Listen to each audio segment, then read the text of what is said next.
Rebonjour à toutes et à tous. Merci à celles et ceux qui continuent de nous suivre.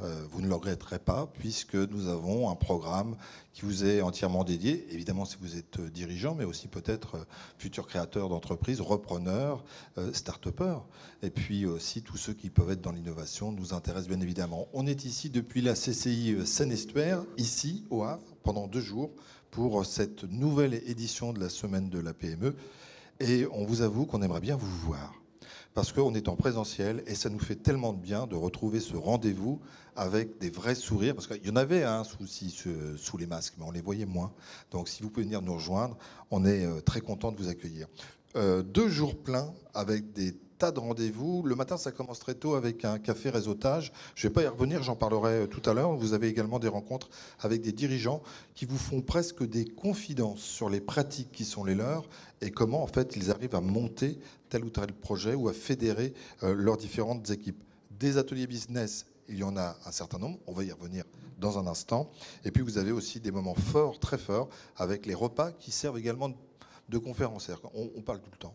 On est tout le temps interrogé, interloqué, que ce soit le midi ou le soir, ou ce soir, il y aura un dîner carrousel où je crois malheureusement il ne doit pas rester beaucoup de place. Je vous parlais d'atelier business. Eh bien, on va en parler d'un en compagnie de François Bombreau et de Gildas Le Guillou. Bonjour messieurs. Bonjour. Merci de faire la gentillesse d'être avec nous.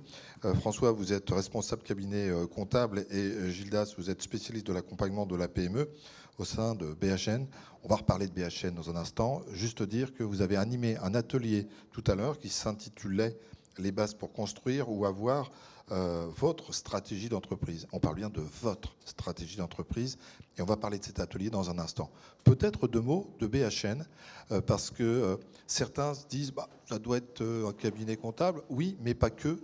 Et j'aurais presque envie de dire que vous n'êtes pas aussi que... C'est vous qui me l'avez dit, donc je me permets de leur dire dans un instant, vous n'êtes pas que des freins. Certains pourraient penser, c'est des freins, la stratégie, c'est des freins au développement. Nous, c'est tout l'inverse, mais vous mettez en garde. BHN, c'est pas que des comptables, c'est des hommes, c'est des partages, vous êtes des belles personnes au sein d'un cabinet. Présentez-nous BHN. En 2 mots. Alors, en 2 mots, BHN, c'est un groupe, un réseau de cabinets de proximité présents sur l'ensemble du territoire normand.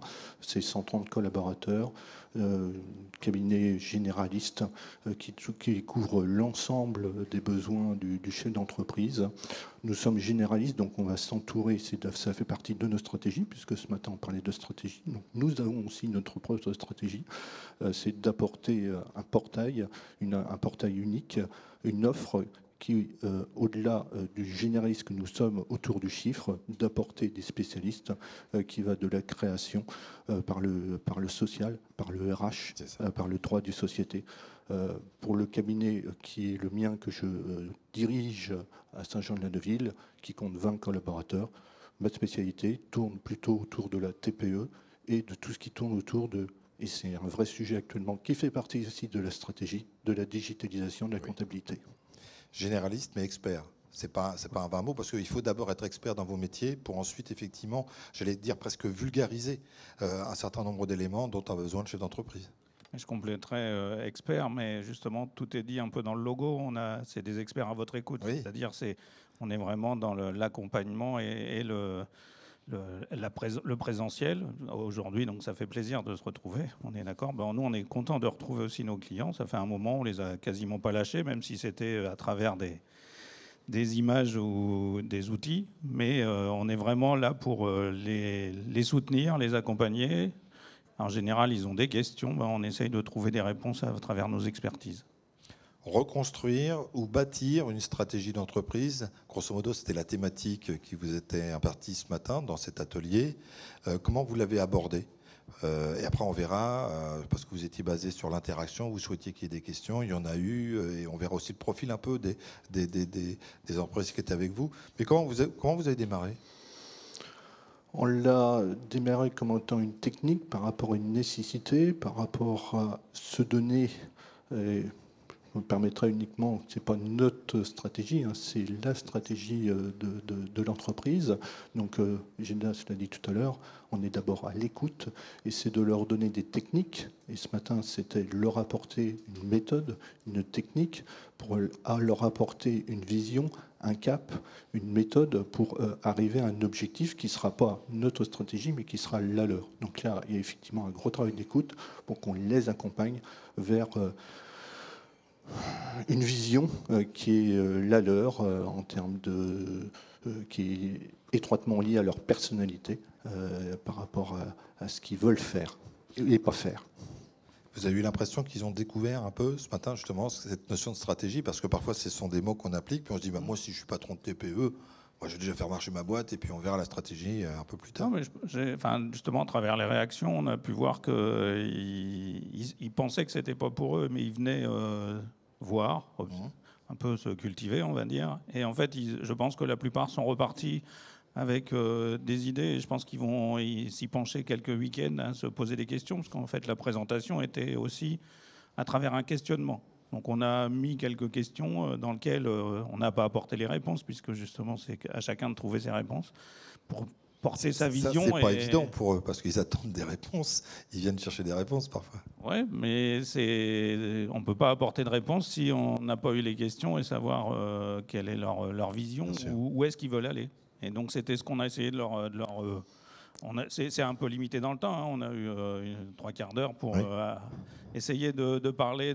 Il y a des gens qui font des années d'études pour parler stratégie. Là, il a fallu leur donner quelques petites, on va dire, une petite boîte de Pandore dans laquelle ils vont pouvoir aller piocher des informations. François ? Oui, c'était aussi parce que mes clients, ceux que je vois tous les jours, plusieurs fois par jour, ce sont des TPE, donc ce sont des artisans, ce sont des commerçants, ce sont des chefs d'entreprise. C'était aussi ce matin l'opportunité pour eux et pour nous de vulgariser ce terme qui peut faire peur, stratégie. Oh là là, ça c'est que pour les grandes entreprises. Non, la stratégie c'est pour tout le monde. Donc c'était l'objectif aussi pour nous, c'était de vulgariser et de leur donner, comme ça a dit Gildas, les bonnes méthodes qui sont les bonnes questions à se poser. On se doute qu'ils doivent avoir une vision assez pragmatique de leur métier, éventuellement de là où ils veulent aller, ça reste peut-être même secondaire. Mais en fait, vous vous dites, il va falloir que vous arrêtiez un instant pour prendre le temps. C'est facile à faire passer comme message, et puis comment vous l'accompagnez une fois que vous avez dit ça ? En fait, on s'est aperçu ce matin que dans la présentation et le tour de table, ils ont tous dit qu'ils étaient le nez dans le guidon. Voilà. Et en fait, ils venaient là justement pour prendre du recul, prendre du temps et voir un petit peu comment ils pouvaient peut-être mieux travailler ou travailler différemment ou avancer, se développer. Et c'est là que c'était intéressant, c'est déjà ils en ont conscience qu'il faut qu'ils acceptent de prendre du temps et du recul.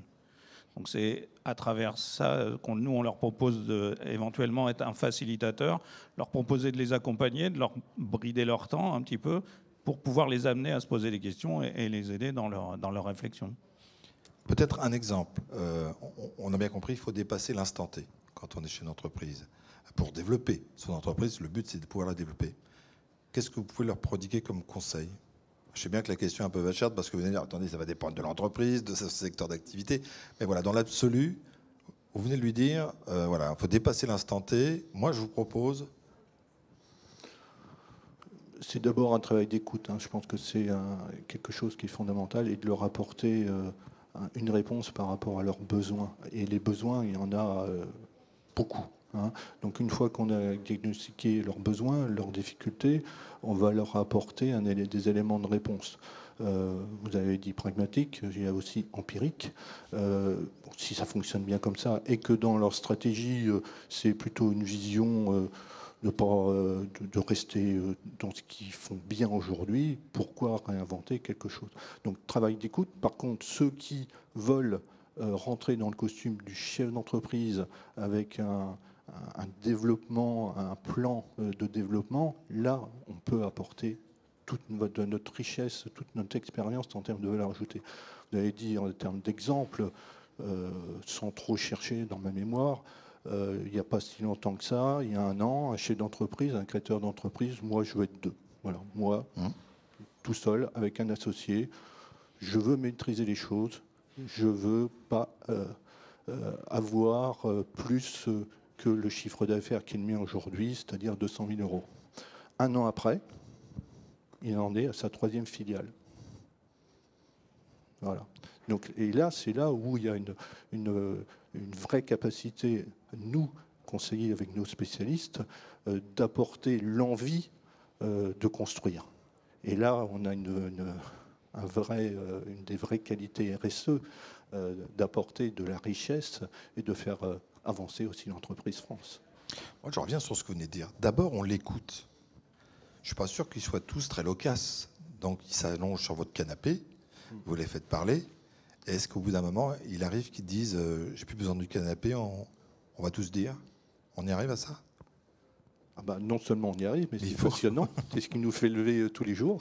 Donc là, on est en phase de dirigeants où là, on a tous les profils, du TSE jusqu'au très d'Isère. Donc c'est passionnant, donc on s'adapte. Oui, effectivement, on est là pour les amener eux-mêmes à travers notre questionnement finalement à ce qu'ils puissent présenter, donner leurs envies et qui finalement découvrent finalement tout un environnement et avancent vers leur projet. En fait, je pense qu'un entrepreneur, il a un projet, mais il ne sait pas toujours comment le définir et comment le calibrer pour atteindre ça. Donc là, nous, on est là pour l'accompagner, l'aider, et on essaye de faire au mieux. Et effectivement, vous disiez un peu le divan, mais on peut imaginer que dans le logo, on pourrait mettre un divan, je suis d'accord. On a échangé juste avant de démarrer ce rendez-vous, et vous me parliez de l'homme clé. Donc on se doute que c'est le chef d'entreprise. Déjà, il faut lui faire comprendre que c'est l'homme clé. Il n'a peut-être pas des choses qu'il veut supporter à tout prix. Et une fois que c'est l'homme clé, il faut l'aider pour lui dire que oui, mais bon... si vous êtes malade, si ceci, cela. Donc vous avez aussi un travail d'approche pour le sensibiliser au fait que la boîte doit tourner autour de l'homme clé, mais peut-être pas que. Non, pas que, parce qu'en fait, à chaque étape de la vie de l'entreprise, à un moment donné, il va être au début forcément dans l'opérationnel, après il va plutôt devenir un manager au milieu de ses managers, mais après, à un moment donné, il va falloir, si ça grossit vraiment, il va falloir que là, ils prennent la mesure et qu'ils deviennent un président et non plus un manager et un opérationnel. En fait, il y a des étapes dans la vie de l'entreprise où il faut que nous, on l'aide à passer ces caps et c'est là où est la force de notre historique et de l'expérience qu'on peut porter à travers nos experts. Apporter de la sérénité, et c'est pas un vain mot, c'est ce que vous faites au quotidien. Oui, sérénité, aussi sécurité, qui puisse se concentrer sur son cœur de métier sans se préoccuper disons les choses, de fiscalité, de l'URSSAF. Oui. Voilà. Et ça, c'est déjà beaucoup. Au final, cet atelier, ce matin, interaction, au début, ils vous ont un peu écouté, puis au final, vous avez vu qu'effectivement, des questions se posaient. Vous avez dit, on a un temps, c'est le jeu, hein, c'est 45 minutes à 1 heure, donc on ne peut pas aller au-delà. Mais vous sentiez des yeux qui commençaient à briller, des cerveaux qui étaient en ébullition? On a bien senti qu'ils étaient venus prendre un peu de recul, et je pense qu'ils l'ont pris, et on a senti que ces 3/4 d'heure, 1 heure étaient trop courts, et il y en a qui sont revenus à la fin pour continuer la discussion. Donc c'était là où on s'est dit, on a réussi à en passionner quelques-uns, c'était intéressant. Et on leur a permis finalement de satisfaire leur première demande, qui était de prendre du recul. Donc que du bonheur. Merci, monsieur. Wow, non, j'essaie de positiver pour la fin. Merci, messieurs. Merci d'être venus témoigner de cet atelier que vous avez animé. Et merci de l'avoir, bien évidemment, animé. On retrouvera BHN tout à l'heure aux alentours de, si je ne dis pas de bêtises, 15h45 avec quelqu'un que vous connaissez un peu, Thomas Chancel, qui donc ne sera plus sur le côté, mais sera ici. Donc, il vous accompagnait physiquement. Et puis, juste avant, on accueillera Élise Martin, qui fera le débrief d'un atelier à la Matmut. Donc, voilà, encore un beau programme cet après-midi. Et encore une fois, si vous avez du temps, mais prenez-le. Si vous dites que j'ai la tête dans le guidon, prenez ce temps. Venez nous rejoindre, si ce n'est cet après-midi, demain. Non seulement vous serez bien accueillis, mais vous ne perdrez surtout pas votre temps. Je vous dis à tout à l'heure et on vous salue. Merci, au revoir. Merci.